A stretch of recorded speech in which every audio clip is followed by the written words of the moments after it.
Have you ever given a speech or did a project, and even though objectively you did really well, you heard that voice inside that says, you could have done better, you could have done better, you could have done better? Anybody? Right. So this can be very healthy, and it's normal for human beings because it's programmed in our survival mechanism to survive and to grow. There are examples though where it becomes very unhealthy and it can be even crippling. In the next few minutes, I'd like to share with you a few examples and few insights to help you discern where it becomes to be unhealthy and what you can do to navigate to a healthier place. Imagine 9-year-old Erin, a very artistic child. All the teachers love her. She won so many contests in school doing art, and in her home the fridge is running out of space for all the awards and the drawings that she has on it.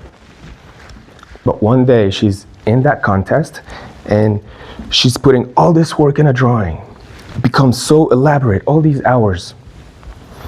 After she finishes, she looks at it and it looks good, but it's not exact. It wasn't perfect. Suddenly, she felt rage, anger, resentment, and fear rise up in her body, and she tore it up, and she didn't complete the contest. Obviously, she didn't win, and worst of all, she felt horrible about herself. Why did she do this behavior? What I learned later is that she had psychological needs that were not fulfilled. I actually worked with Erin as a coach, but not as she's 9 years old. She met me when she's 42 years old, a 42-year-old woman who was diagnosed with a speech impediment. And she saw some of my work online and she figured maybe I can help her with her speech impediment. So as we were exploring her internal world, we discovered that this memory keeps bubbling up and creating more tension in her voice. So I invited Erin to give a visit to this 9-year-old Erin and just listen to her and see what's missing, what caused this behavior. What she realized is this 9-year-old Erin didn't feel loved, didn't feel accepted, and felt like she had to be perfect in order to be seen as good enough. The second stage, I asked current Erin to now talk to 9-year-old Erin and become her best friend, become the parent that can give her those psychological needs. And she began talking to her, and after some time, younger Erin felt lovable. She felt like she's enough, and doing her best was good enough that she would feel she belongs. Subsequently, current Erin, her breath got deeper, her shoulders relaxed, and her voice felt more present and vibrant. All this to say, our voice and our body is deeply connected to our psychology. Why does this happen though? Why is it that when a psychological need is not met, something happens in our body? Like we were talking about body posture, right?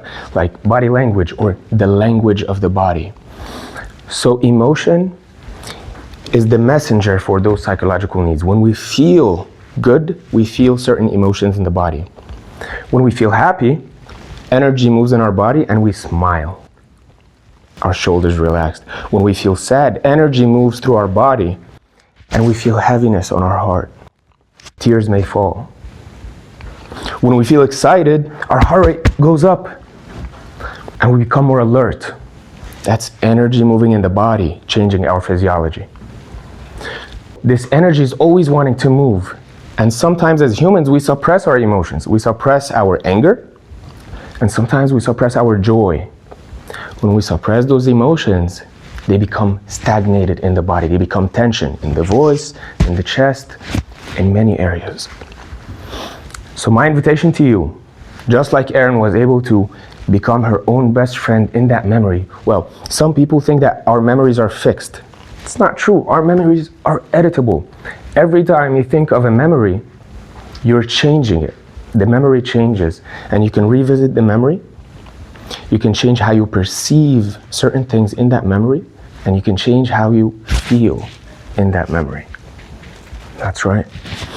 So my invitation to you is become 5% more aware of what's happening in your body as you're going through your day. As you're driving home today, notice what sensations are you feeling. Don't judge it.